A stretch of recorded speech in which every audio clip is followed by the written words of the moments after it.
Gentlemen, we have to finish Ois Zion. When we finish Ois Zion, we'll do a sikum of where we are, because Ois Ches begins the explanation of the idea that the Rabbi has been telling us in Hey, Vav, and Zion. And the whole idea of Ois Zion, the whole idea of Vav and Zion, bringing the Frierdiker Rebbe's Maimer B'chol Banayich, was to simply strengthen the idea that the Rebbe had taught us about the two different levels of Shalom and how they relate to each other. So let's first finish up Ois Zion, then we'll make a sikum of where we've been, understand what Vav and Zion were really all about, and then we can go to Ches, which is where the Rebbe starts explaining it all, Lefi Seichel, as we said. V'yesh Leimar. The last thing we saw was the story of the Tzemach Tzedek, which, of course, the end of the story of the Tzemach Tzedek, the Indian of Yaziv Rosh Hadarka v'Ish Oin, as opposed to Ish Oven Machshav, so that's the Hayomim of Asar B'Tevis, right? I mean, if it looked familiar, that's why it should look familiar. It's Hayomim from Asar B'Tevis, right? And Hayomim is something we're supposed to try to remember, right? You know, we just learned something heavy in the last, so I don't want to be heavy again, but I heard a story from Rav Oifen that in the early days, so the Tmimim would go not only spend Pesach Seder by the Rebbe, they would also spend Shavuos by the Rebbe, meaning Yom Tov, when the Rebbe ate in the Frierdiker Rebbe's house. So they would, the Tmimim would eat with the Rebbe in the house. I mean, they wouldn't eat with the Rebbe, they would eat, and then they'd run upstairs and they'd be by the Yom Tov meal. So it was always many stories of the Pesach Seder, right? Because there are a lot of people, Baruch Hashem, were at the Pesach Seder. But also Shavuos, the Bachrim used to go. Sukkot was a little more difficult, obviously. But Shavuos, they used to go. And at one point, the Rebbe asked the Bachrim a question about Hayomim, and they didn't know. And the Rebbe said, if you don't know Hayomim Baal Peh, what are you doing here? And he would never let them back. He said, okay, no more Bachrim. So that was it. The Bachrim never showed up again for Shavuos. They kept coming to the Seder. The Seder, the Rebbe was very makbid that they should see the Seder, that they should know what a Chassidus Seder is. Oh. But the Rebbe, so what's really interesting, I remember hearing this story from Fitchi Oifen, Rabbi Oifen, so he said, what's really interesting, the Bachrim didn't go and learn, theoretically the Bachrim could have gone and learned Yomir and Baal Peh, and then they would have gotten back in, but they didn't do that. They just took their punishment and away they went. But Yomir, because the first book our Rebbe wrote, the Rebbe wrote a Yomir in Tavshin Gimel. It wasn't Rebbe.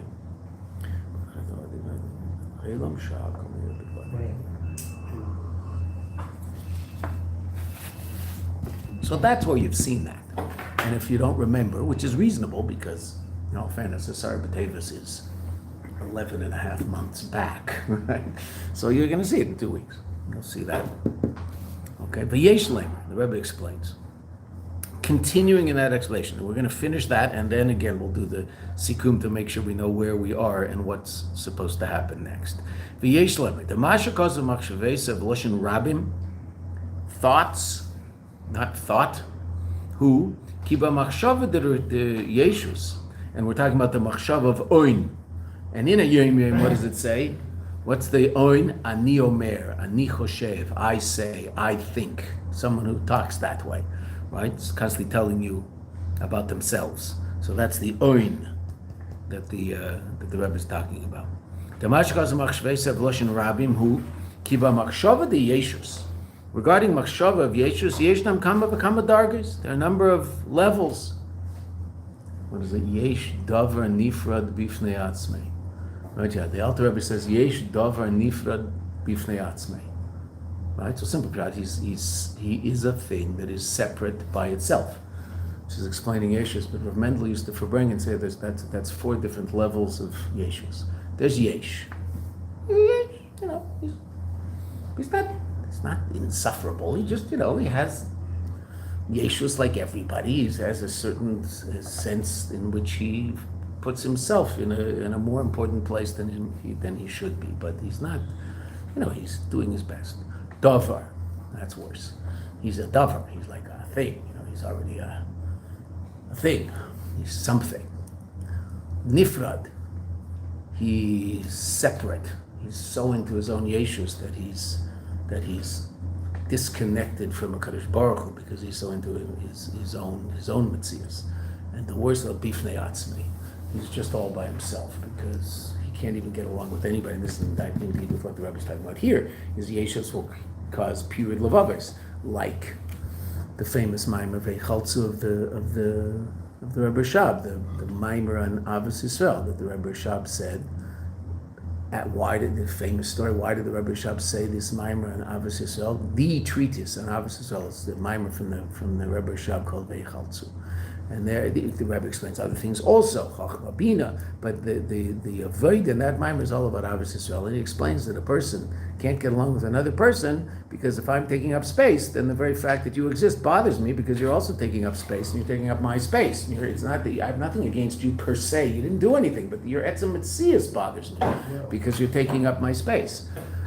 So the Rebbe explains the Yeshus very, very powerfully there. And why did the Rebbe say the Maimer? Right. I'm glad I didn't say this during COVID, right? Why did the Rebbe say the Maimer? Because he saw two Chassidim sitting in a Farbrengen, and one took a l'chaim from a cup, and the other, and he offered a l'chaim to his friend, but he wouldn't drink out of the same cup. So the Rebbe said, "There's no Avos Yisrael here. I'm going to talk about Avos Yisrael. You wouldn't drink out of the same cup." After COVID, people. But, that's okay. I knew a Chassid used to, I think this is not this is in no way, shape, or form a hamlatza, endorsement. Not only an endorsement, but also like an idea that you should do. I'm losing my English, right? This is not an idea that I think is usually something you should do, but I did know a Chassid who, when he went to the mikveh, he would try to make sure that someone else would use his towel before he did.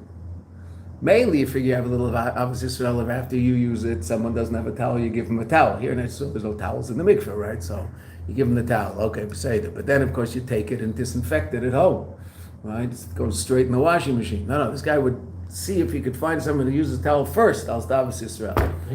I'm not endorsing this. I'm just, or suggesting this is a great idea, but that's what he used to do. He obviously didn't go to the mikveh. Yeah, mikvahs were much worse in those days. Come on.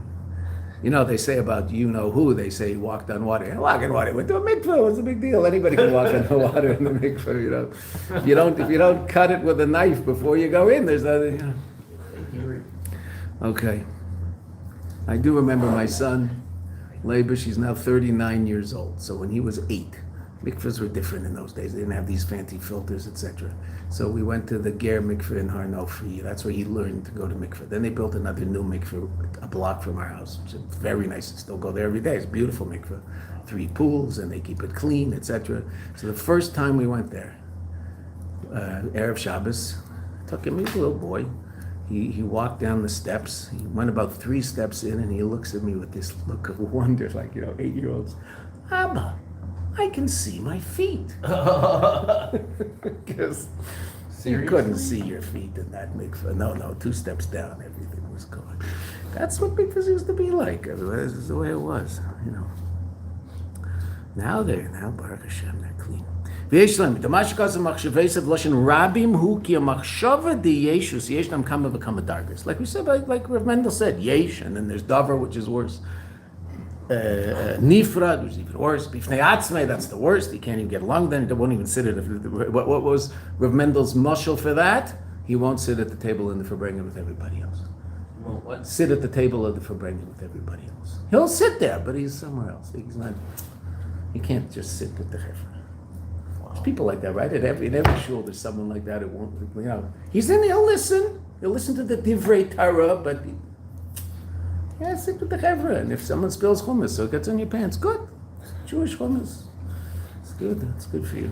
Herring, I don't know. That's already a different madrega. Right? The hummus doesn't smell when you get home. Yeshnam kama v'kama darga. So l'chein nemar yazev machshavesav loshen rabim, plural. Shetzarech lazev es machshava shebedakis. Even the most subtle expression of Yeshus, vafilu shebedakis didakis, that the subtle of the subtle. Now the Rebbe brings a very interesting raya for this, me'alacha, ulahayr, to explain, mimaimer razal, a halach in Gemara Shabbos, binyan ravav. Ravav is dirt, filth. I mean, doesn't have to be, filth has such a negative connotation, but it's something that's on someone's skin that can be considered a chatzitza in the mikvah. Ravav, right? A little bit of dirt. Someone has a little bit of dirt on their skin or something. Okay, so how much dirt does there have to be in order for it to be considered a hefsek, a chatzitza? Be'inyan ravav she'al beged. Shechoitzeitz le'inyan tvila, right? Being tovel a beged. The beged has some dirt on it, right? So the beged is tamei, right? I mean, in the old days, so a beged could also be tamei, right? So they would have to tovel the beged. So what if there was a little bit of dirt on the beged? Shel banayim, who's banai? Now, literally builders, right? But who are the builders? So the pshat in builders is in Shinaf Elu Talmidei Chachamim. These are the Talmidei Chacham she'oskim b'binyanei shel olam, that involve themselves in the building of the world, the building of a better world. So those people, the Gemara says, mitzad echad, even if there's one little tiny piece of dirt on one side of the beged, that's considered a chatzitza, and the tefillah of this beged in the mikveh is not a good tefillah. V'shel bur, but a simple person, mishnei tzdadim. One-sided, that's not problematic, only if it's on both sides of the beged. In other words, a different sense of separation depending on who you are, which is really fascinating. That means, right? That means there'll be so the Rabbi is bringing this in Pnimius. Also, in terms of a person who sits and learns Torah, and that was the story. The story was someone who sits in the base medrash, right? He was bothered by the people stepping all over him in the base medrash. The story with the Tzemach Tzedek yesterday. So the someone who sits and learns Torah is supposed to be even more sensitive to inyanim of kedusha. Obviously, if he's sitting and learning Torah, that's a big advantage and should help him be sensitive to kedusha, and therefore is held to a higher standard in terms of anything that might separate him from the Eibishter. So in this context, the Rabbi is talking about the yeshus. That person has to be even more careful about yeshus. And the Baal Tanya talks about it in Tanya. Someone who spends all day in the market. It's a tremendous avodah for that person not to be involved in thoughts about Gashmis. He spends all day in the market. How can he possibly not have certain thoughts about Gashmis? Someone who's sitting and learning Torah all day, so why should he have thoughts about Gashmis? He's not encountering it all day long. Meaning, it's coming from him much more. The mizem move on. So from this, it's understood gam b'nagea l'ravav ruchani, to a little bit of spiritual dirt. Shebetalmud chacham, someone who sits and learns Torah, gam machshava shebedakis chetzetzes. Even the slightest expression of his own yeshus separates him from the Eibishter. V'lochein hechrech sheyazev machshavesav loshen rabim. Therefore, he must. It's absolutely important that he leaves behind these thoughts. These thoughts, which thoughts? Remember, that is who the Tzemach Tzedek was talking about. And the Rebbe the Rebbe told us yesterday. He's dafke in yechidus. And he's dafka someone who sits and learns, and yet even though he had this tremendous expression of yeshus, and that the Tzemach Tzedek gave him the remedy. What was the remedy? Don't be an ish on. Don't be someone so powerfully connected to your own thoughts. Ani omer, ani choshev. Which that now the Rebbe didn't say that here, but that's what's in Hayom Yom. Umavur ba'maimer, it's a fast day, so pay attention to that Yom Yom anyway, even though Sarbat Davis is a fast day. Mavur ba'maimer, Friedrich Rebbe's maimer. Shehascholas avedahu habitl. What's the beginning of it all? And that comes from that's what the Tzemach Tzedek is telling this yid, that if you want to deal with this problem that you have, then you need that bittul. Now we talked earlier in the maimer about bittul kloli, right? And we'll see that, we'll talk about that in a minute. Let's finish this paragraph, see why the Rebbe is bringing this. Why did our Rebbe bring this mimer, the Frierdiker Rebbe, in this mimer? What does he want from it? So we'll see very, very clearly in the next 5 lines. Ki b'chdei hiskarev lelukus, in order to become close to the Eibishter, hein bebechinas kiruv, both in the level of kiruv, closeness, milamata lamayla, the avodah from below, right? Contemplating godliness with your intellect, trying to overcome the intellect of the nefesh habahamis with the intellect of the nefesh elokis, illuminate and educate the intellect of the nefesh habahamis, milamata lamayla, which is the avodah of tefillah, lalos midarga ledarga betefillah, to go up from level to level in tefillah, because tefillah is the most powerful encounter with the nefesh habahamis that we have during the day in terms of avodah. We might encounter the nefesh habahamis very powerfully in terms of everyday life, right? That's certainly true. But in terms of avodah, when is it that we do something that is demanded of us in Shulchan Aruch in terms of a positive, we'll call it a mitzvah, right? It's like is whether our davening is a mitzvah deraisa, mitzvah derabanan, etc., etc. Okay, but what it is definitely a mitzvah to daven. It's the mitzvah that forces us to encounter our nefesh habahamis most powerfully, because who has to daven? I have to get my nefesh habahamis to daven. My nefesh elokis thinks God's great. That's not an issue. Is my nefesh habahamis going to actually stand there, and is my human consciousness going to express its love of God? That's a battle royal, which I think most people find is probably the part of Yiddishkeit they feel that they do worst. And I don't know whether putting on tefillin is the hardest thing in the world. Okay, say there, yeah, some days you think about it a little more, some days you might think about it a little less, but I mean, it's not like every time you put on tefillin, you take a trip around the world. Right? As soon as you say those words, Baruch Atah, so then I'm off into who knows where. Right? Okay. Why? Well, because I have to get, there's no props. It's only the nefesh habahamis expressing its love for the Eibishter. And that's the level of hislavshus, and in most Poda besholom maimarim, that's the Indian of krav. That's the battle. Torah is ba'evan shel menucha. Calm, we talked about yesterday. I'm sitting in my living room learning Torah, or sitting in the zal learning Torah. Well, I'm talking about a shore and a cow, about an ox and a cow, but they're not in front of me. They're somewhere else, but I'm elevating them. I'm talking about a fence between the good, fences make good neighbors, Bava Basra. So that's all happening on the page. It's not, there's no mortar on the ground underneath my feet. Even though I'm talking about building a fence.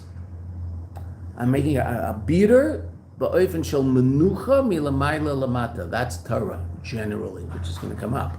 Whereas tefillah is milamata lamayla. So now the Rebbe's mentioned tefillah twice, very, very fleetingly, but he's mentioned tefillah here. In most Poda besholom maimarim, it's all about the difference between Torah and tefillah. The krav is tefillah. The battle. And it's a battle. Davening is hard. You ever wonder why it is? Now, that doesn't mean it's easy. But generally, I think people find it much easier to pay attention to learning something. It's not when you open a page of Gemara, you start reading the words, and immediately you're not paying attention to what you're reading. Because you're paying attention to what you're reading. You're reading it. There's a Mishnah, you find a case, you find halacha. Why do we find that relatively easy to pay attention to the words? But if that were a sitter, I would not be paying attention to anything I said within 3 words. Why is that? Right? I'm reading words. Oh. Because davening, the nefesh habahamis has to tell the Eibishter that he loves him. He might not be interested, might be more interested in breakfast. Learning, nefesh habahamis has seichel and finds learning interesting. This one? He has seichel and he finds it interesting. This is very interesting. I wonder what's going to be. Right? Nefesh habahamis doesn't find intellect uninteresting. Adarabah. Sometimes he finds intellect too interesting. He gets too into intellect. Forgets about any other state of being. There are all sorts of people that their avodah is to get beyond their intellect because they're so stuck in intellect they can't touch anything beyond intellect. Okay. There's some people who aren't particularly bothered by intellect. Okay. Sitting and learning, nefesh habahamis likes it. This is very fascinating. Davening? I have to tell God I love him?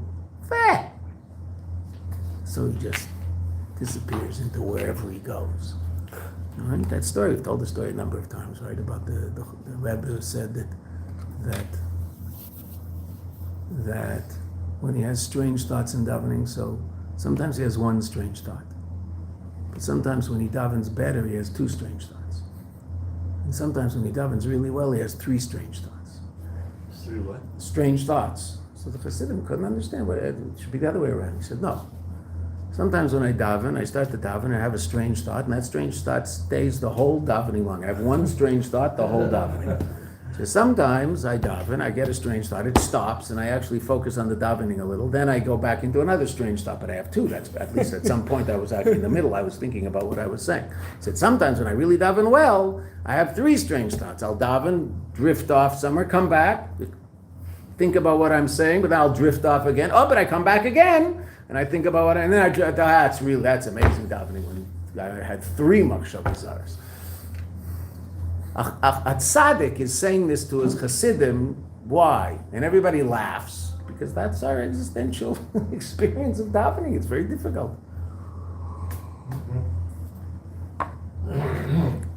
Regardless of how much we try to look like we're in pain, it's not okay. So there's the avodah of tefillah, and with bittul, what's bittul? Bittul is that my agenda is the Eibishter, and if my agenda is the Eibishter, it's not whose agenda? My Nefesh Bahamis. Nefesh Bahamis is interested in what the Eibishter wants, and therefore is interested in telling the Eibishter that he's interested in what the Eibishter wants, right? Because he cares about the Eibishter, he loves the Eibishter. That's milamata lamayla. I get my Nefesh Bahamis to be masking that the Eibishter is worthy of love. We talked about earlier in the Maimon.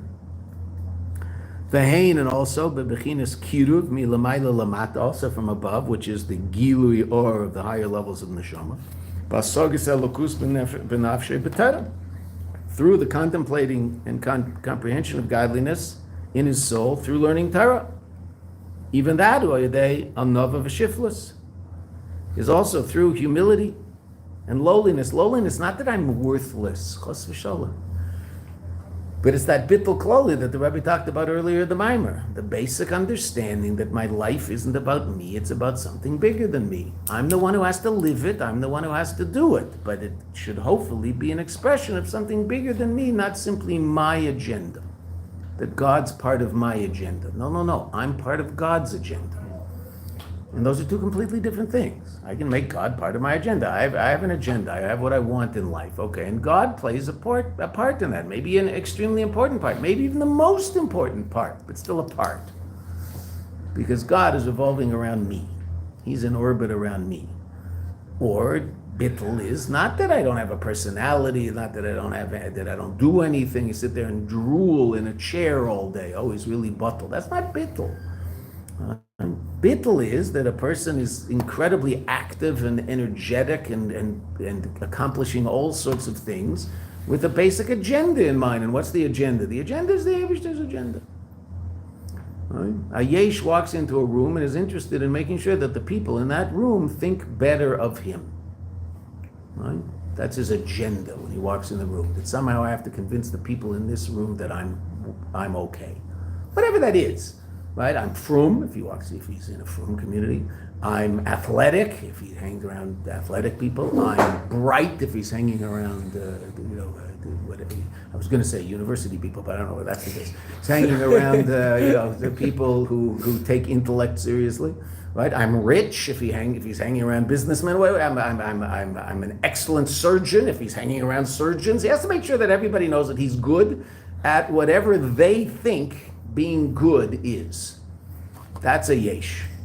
That's his agenda when he walks in the room. Now, he's probably smart enough not to hit them over the head with a baseball bat and say, I'm great. Well, they're going to think he's not. They're going to think he's a jerk, which he is. So, he's got to be subtle about it. And he might be really humble. He doesn't even tell people how great he is, right? Because he's so humble. I'm so humble, it's amazing that I'm as humble as I am and don't tell everybody how amazing I am and how much better than everybody else I am. I'm so humble. Well, that's what Muhammad Ali said. Yeah, okay. You don't have to. You have to go down. won't You repeat. have to go that low. I won't repeat. Well, we have to go that low. He's a smart boy, but you missed the point. So that's it. What's bittul? Bittul is a person who walks into. What's his agenda? Okay, in our understanding of bittul, what's his agenda? That people in the room should have a greater appreciation of Hakadosh Baruch Hu by virtue of the fact that he's in the room. Right? Now, interestingly enough, they're going to have a positive impression of him, because he can't possibly affect them positively if they think he's just a weirdo and a lowlife, right? Okay, so he's going to have to be able to get them to think positively about him on some level. I mean, connect to him, right? To have a feeling of, oh, yeah, he's a cool guy. I could connect to this guy. But that's not his agenda. That's just necessary in order to do what it is that he really has to do, which is he wants to get these people to have some sort of sensitivity to Elokus. Right? Now again, that's also, you don't take a baseball bat and hit them over the head. God is great. That's not going to work either. Right? It might take a certain amount of patience. The guy who's smarter with the agenda of his own Yeshus, he's not going to tell everybody how great he is. He has patience. He's going to let them figure out how great he is. Because then he's humble, right? Because he's not telling them. He's got it all figured out. He might have to meet them 3 or 4 times before they appreciate just how great he is. Right? That's the yesh. Okay, the one who's batel, it might take him a while to get these people a little sensitive to the Eibishter, because that's what he's interested in. Okay, and that means he has a relationship with them and he talks to them. But his agenda is not about himself. His agenda is that the Eibishter should be revealed in this place somehow. Okay, that's called bittul. It's not that the person has no personality. I mean, Lubavitcher Rebbe was batel b'metzias. I would definitely say anybody who's ever seen any videos, ever read anything, the Lubavitcher Rebbe had an astounding personality. It was a very unique personality. Right? He didn't sit there and had the breitkeit to sit and talk to people for hours and hours. World leaders would come. The Rebbe was not mispoiled from the world leaders that would come into that little office, right?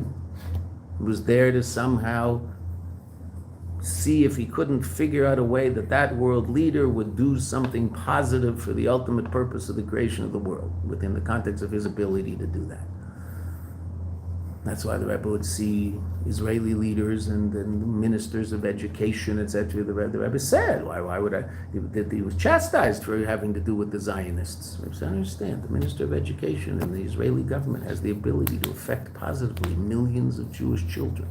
Why would I not talk to him? Because of your politics? I don't care about politics. I care about those Jewish children.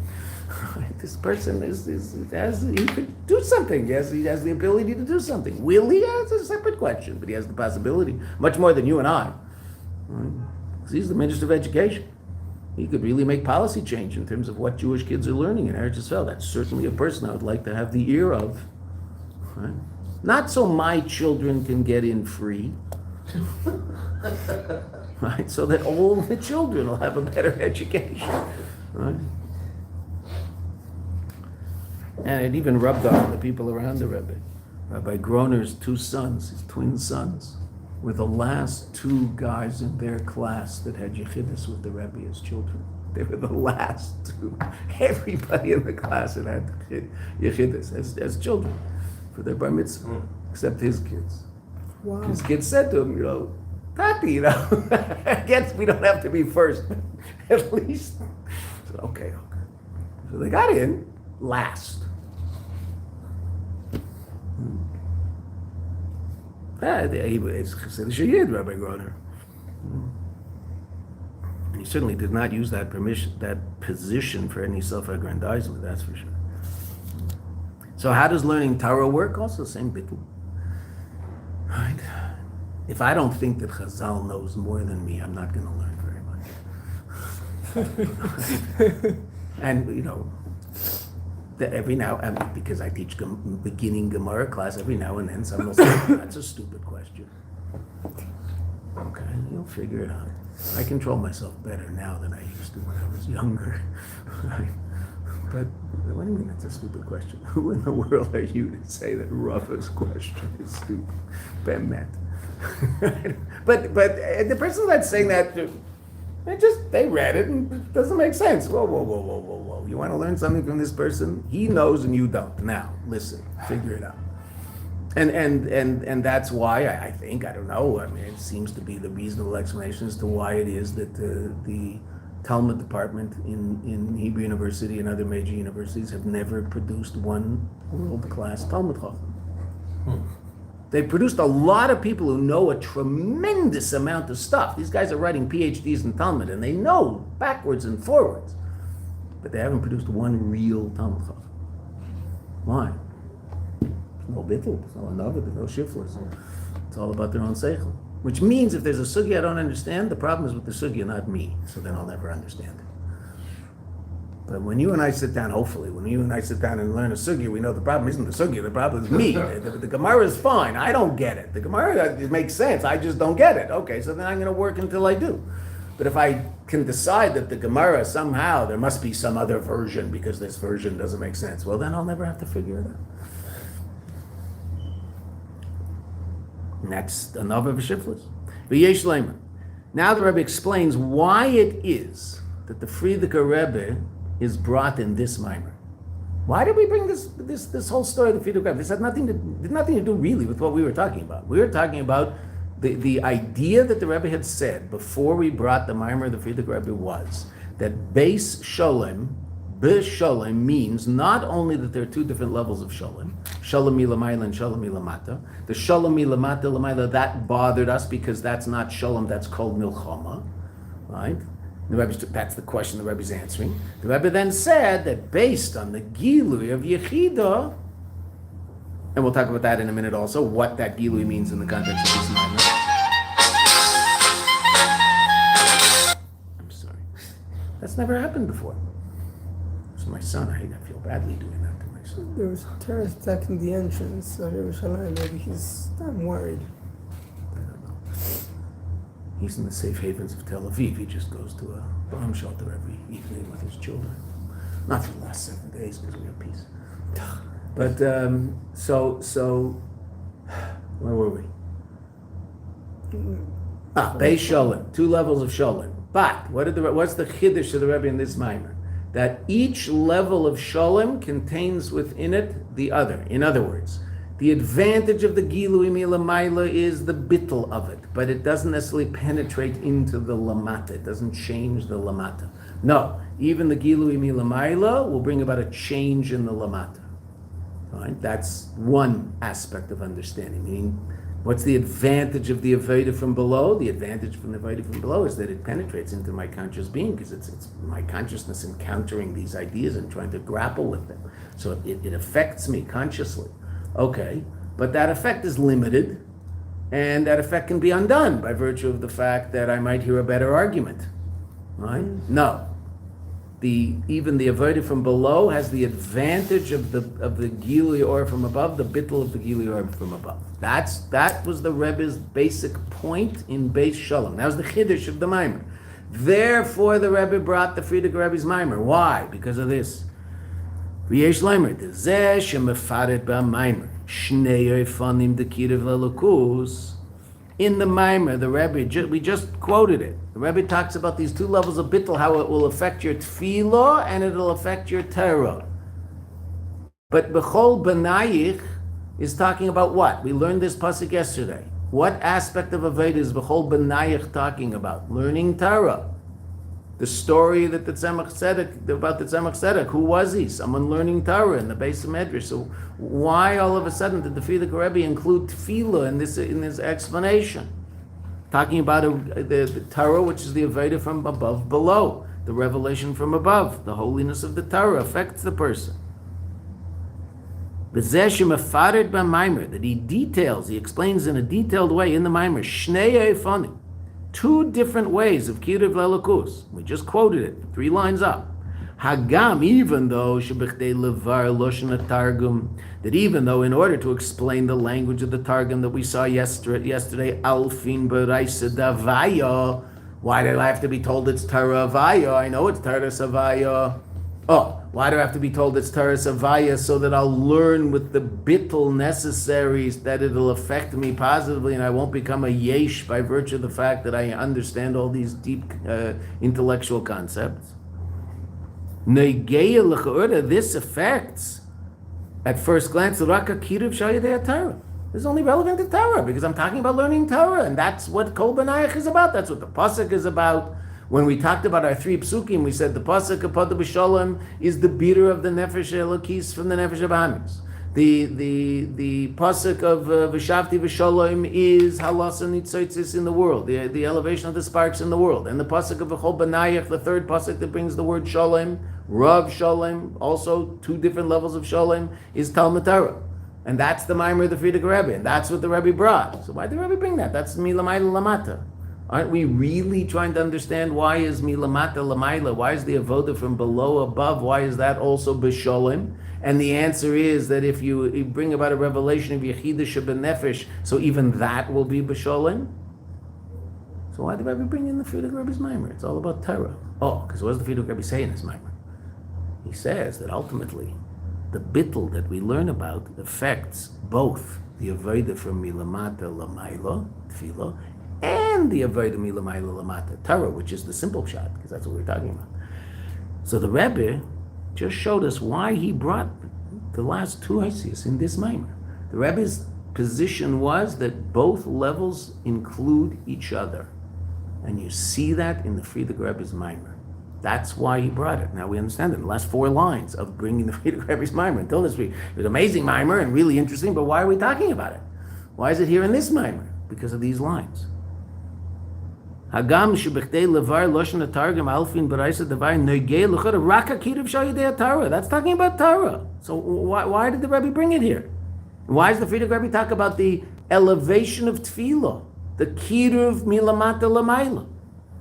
Who bichdei l'rames is in order to hint shayidei kedimas abitl, by the precedence of the bitl. The bitl precedes the avodah. Hasholom de benayach, talmidei chachomim ha'oiskim b'Torah.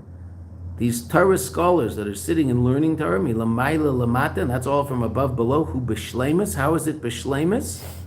Shekelel gam mailas hasholom de tefillah. It's b'shleimus when it also includes the shalom of tefillah, which is milamata lamayla. It has to include both. So therefore, even though the dagesh is on the revelation from above of Torah, which brings about a state of shalom, the bittul necessary to bring about that shalom will also affect the avodah from below. So it will include the bittul from above and also the avodah from below. And the Torah from above will also include it will penetrate into the being of the person like the avodah from below. That's why the Rebbe brought Kol Banayach. At this point, right here, we figured out why this is where the Rebbe explains why he brought the Frierdiker Rebbe's Maimer. Okay, so now, where are we holding in the Maimer? The first 3 Hosius and others, we've seen 2 parts of the Maimer. We're now going to get the Hezber al Pi Seichel of the second part. Right? That what? That the revelation of Yechidah Shebenefesh brings about base shalom, 2 levels of shalom in a complete way. That they incorporate each other, which we just saw. But we understand that that's what it does, but how, why? How does that work? That's what I was going to explain in Chesem Tes.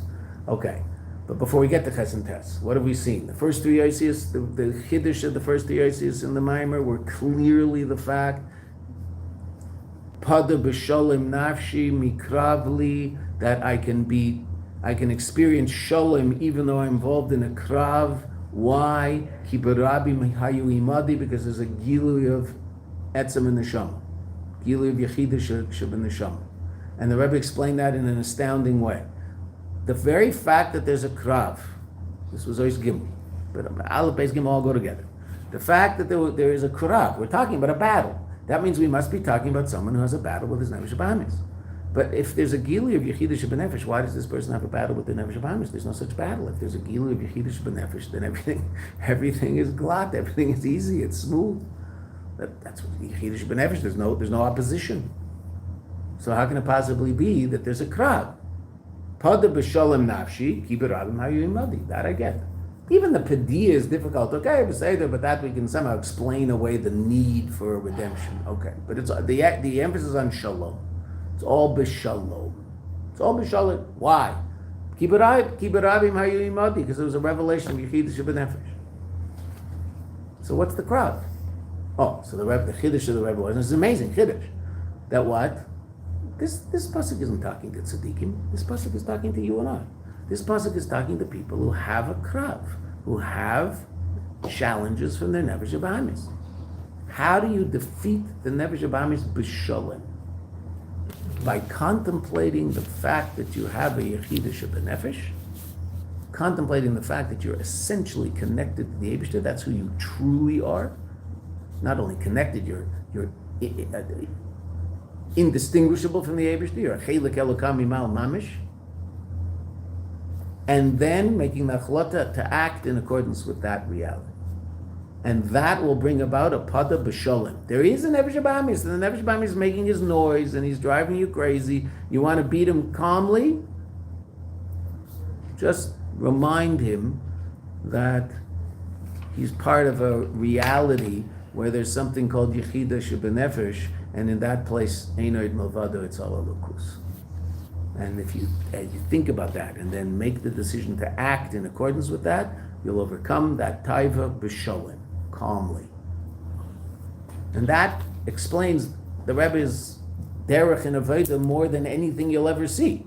Because that is the Rebbe's derech and avodah. The Rebbe's constantly reminding us of our nefesh elokis. He's rarely ever talking about our nefesh habahamis. He happens to talk about it here. He's quoting Friedrich. The Rebbe, Sichas, Maimarim, how often does the Rebbe ever talk about the Nefesh Bahamis? Kimat Shalom.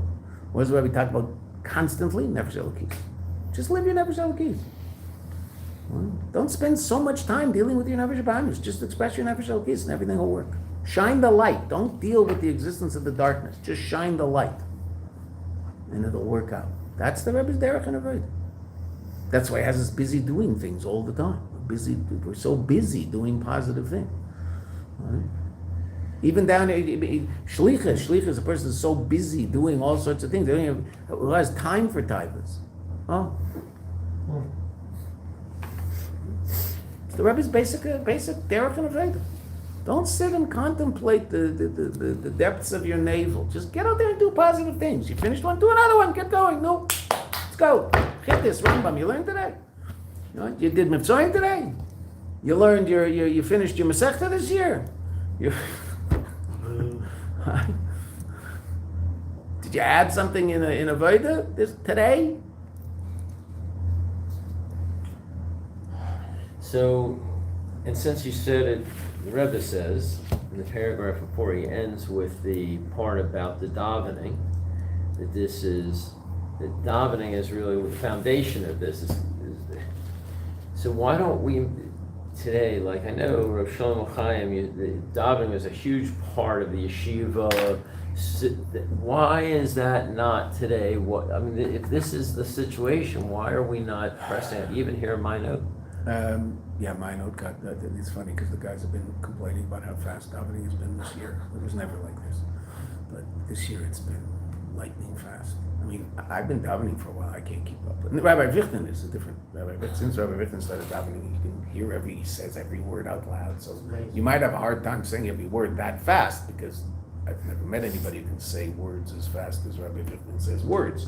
But that being said, he's saying every word and you can hear it. Right? That wasn't the case up until now. I don't know the full answer to that question. There are definitely sikhs of the Rebbe where the Rebbe talks about the centrality of davening. And the Rebbe doesn't pater us from davening at all. There's no question. Right. But it's also true. And I don't know how to explain it because it's what the Rebbe wants and we don't understand why the Rebbe does what the Rebbe does. But there's no question that the Rebbe put a lot of his Chassidim in a situation where davening is going to be almost impossible. They're called shluchim. They basically are never going to daven ever unless they go back to 7-7. Maybe later on in shlichus, they can like work it out so they have some time. But when they're starting their Chabad house, okay, they might learn a little Chassidus before davening. That means they're going to get up very, very early in the morning. They're going to sit and daven for the next, 4 or 5 hours, think about the Chassidus they learned, walk around. Like, I remember when Yosel Weinberg used to come to Vancouver to visit his son. So he would come there was a 7:30 minyan in Chabad house. He was always there. When you walked in, he was already there learning Chassidus. He was there before. All right, he's sitting learning Chassidus. Okay, and if you came back at 1 o'clock, he'd be folding up his towels. He was on holiday. Okay, so the shluchim certainly beseder. But I mean, if I really want to daven, that's probably what I'm going to have to do, right? So what's the one day a week that your average person might be able to do that and is encouraged to do that? Is Shabbos. Shabbos davening doesn't mean that I wake up at 9:30, learn a little Chassidus, drink some coffee, schmooze until 12, and then daven. There's nothing to that. That's just late sunnahs.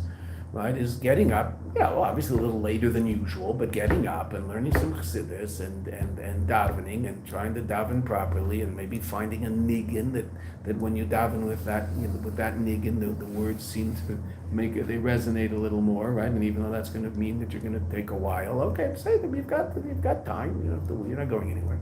Okay, so that's harder to do during the work. The shaliach can't even do that on Shabbos. Right? You can do that by the Rebbe. Okay. Very often Wednesday by the Rabbi, Kinas or Shulchan.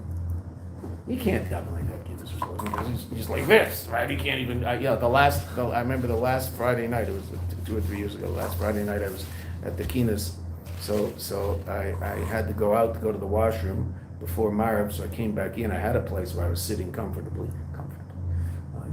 But, I could get half of me on the bench, right?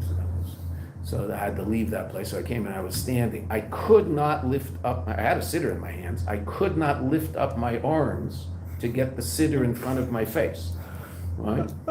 I couldn't move my arms, right? I was just too squished. So I just sat there. I didn't daven. I just sat there and had a good time. And then everybody left. And then there were more minyanim for Marib. So I davened, 25 minutes later. I couldn't move my arm. I couldn't get my arm up to my face. So even if I could get my arm up to my face, what kind of davening was I going to be doing at that particular point? Okay. That's what we were talking about yesterday, right? The Chassidus goes to Lubavitch, right? So Rabbi painted that picture. He's going to sit there with his kesser on his talus and go back and forth. It's not happening. Okay. So we're supposed to daven. But there's all sorts of other stuff that the Rebbe has us doing that often, if we were superhuman, okay, I get it. But it's hard to figure out how we, and that's the Mesiras Nefesh of Shlichus. There's no doubt about it. In addition to the fact that it's going to take me years before I have anybody to talk to. Over the time, I might actually be makar of some people, and 10 years later, though, I'll be able to talk to them about what matters to me. But most of the time, when I'm young and I have no one I can talk to who understands anything about who I am, and what my life is about. And I think it's a problem, but to a great degree, the women shluchim, it stays that way for even longer because unfortunately we take better care of the men and teach them better than we teach the women, and that's a big problem in shluchim. They have to teach the women because I'm sure I'm sure in your community there's men who are much more into it than their wives because no one's really sitting and teaching them. The wives are bright; they can understand all things, but no one's really teaching them what they're teaching them there. So the men get into it and go, wow, this is amazing. And they went, what's so amazing? Well, that's a problem. But I hear you. And I know you're someone who takes that very seriously. There's a siddur that exists because you take that seriously. I understand that. So much of what the Rebbe asks of us seems to almost get in the way, even though the Rebbe also wants us to daven properly. He just wants everything. Okay, so let's go back to so in the first part of the Maimer, the chiddush, and it's a huge chiddush, is that the gilui of Yechidah Benefesh is not that I become a tzaddik. It's that I'm still stuck down in Elam Hazeh with my Nefesh Bahamis, but that he's beinenus on the fact that I have a Yechidah Benefesh. And I appreciate that. Not just that, okay, I heard there's a fifth level of the soul. No, I know what that means. I've learned enough to understand what that means and appreciate that. That he's beinenus will then produce a achalota to act in accordance with that. Then I'll be able to deal with the Nefesh Bahamis besholom.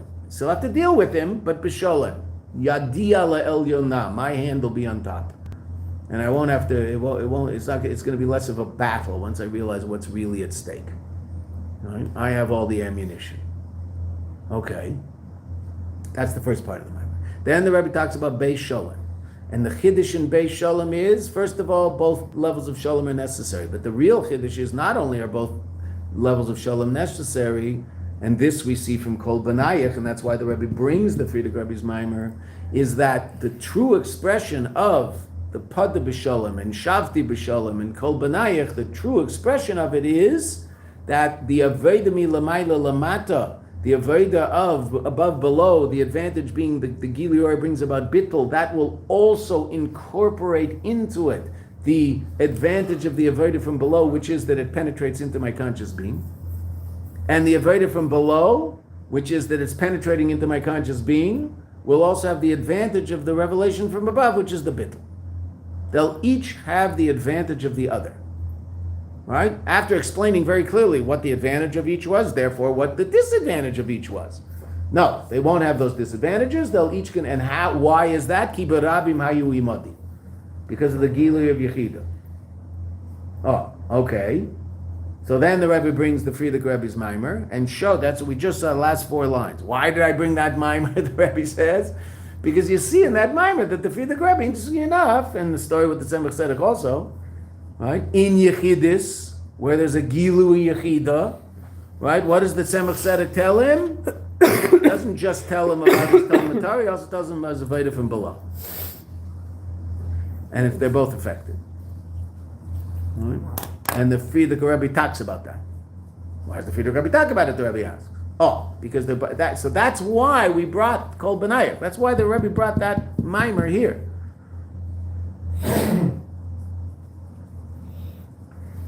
Okay, so we have to stop, but we're going to read, we'll read until the period in the 3rd line, so we know where we're going. Sunday morning, I assume there's no Chassidus. Right? There's a Farbrengen in Motzei Shabbos.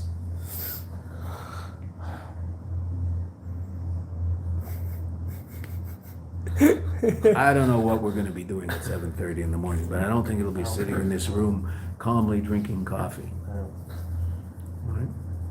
Okay. V'inyan hu, the cave and shakavana b'yiridus and the filas and nitzutzes. Now this is the first. The Rebbe all of a sudden, boom.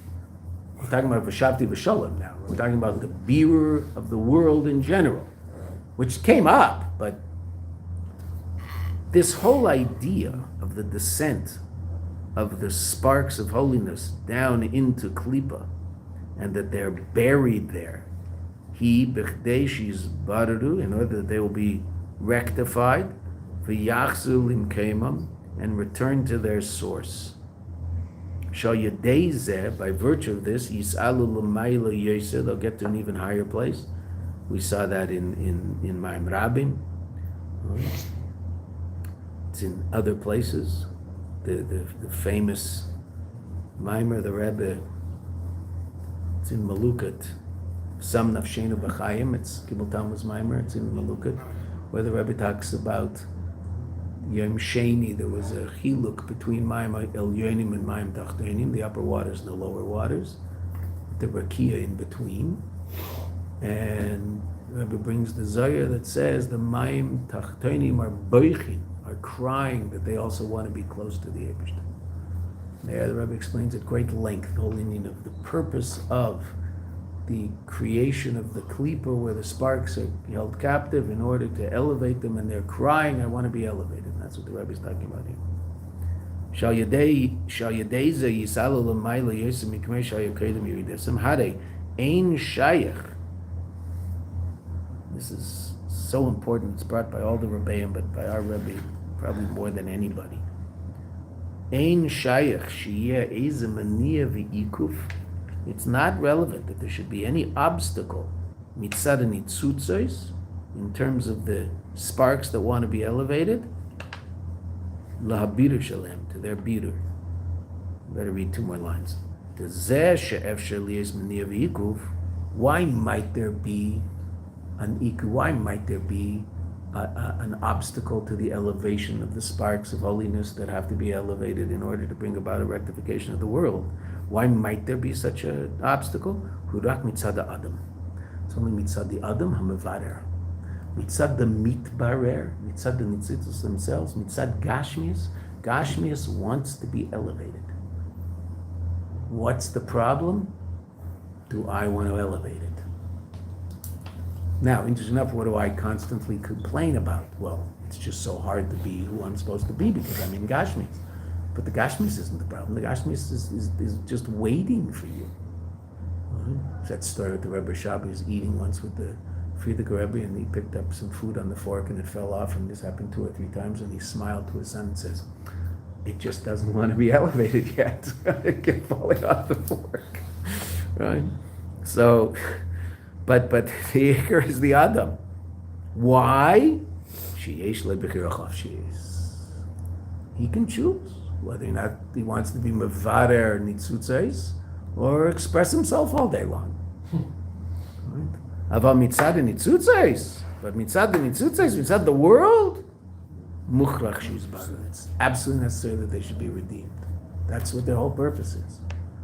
Oh, so we can't wait. The Rebbe just took away the ultimate. The Rashi quotes Chazal, right? Why do women want children? So when something breaks in the house, they have who to point to, right?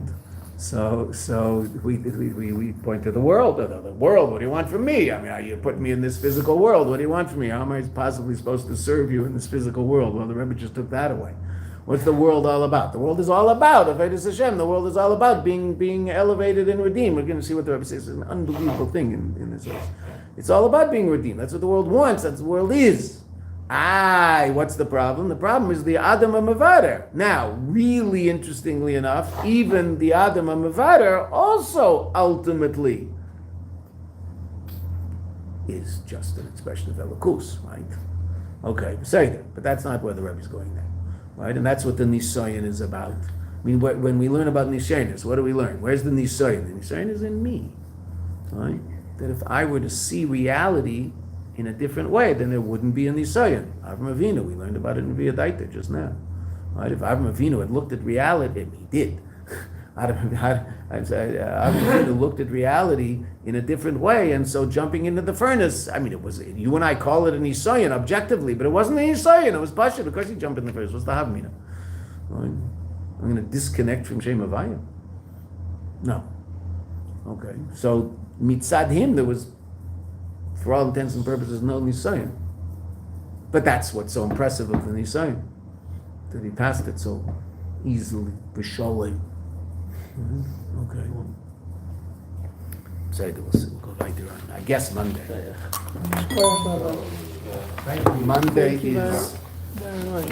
Monday is our 42nd anniversary.